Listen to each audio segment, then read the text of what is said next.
నమస్కారం అండి గురు. మనం చిల్లీ చికెన్ ఎలా చేయాలో ఒకసారి చెప్తాను చూడండి. కళాయి తీసుకొని అందులో ఆయిల్ వేసుకొని గార్లిక్ జింజర్ వేసుకున్న తర్వాత కొద్దిగా సాతే చేసుకోవాలి.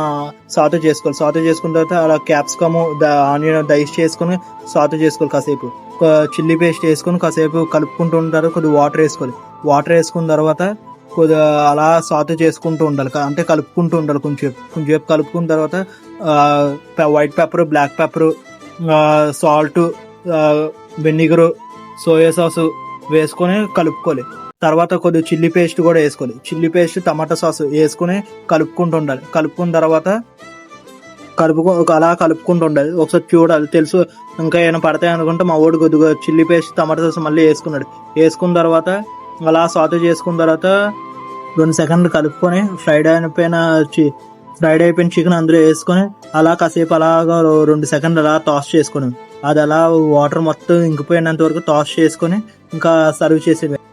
కానీ ఏ మాట కామా ఎట్లా చెప్పాలి, మన చిల్లీ చికెన్ మనం దొల్ల అంటే దొల్ల కొట్టేసి ఉంటానైతే.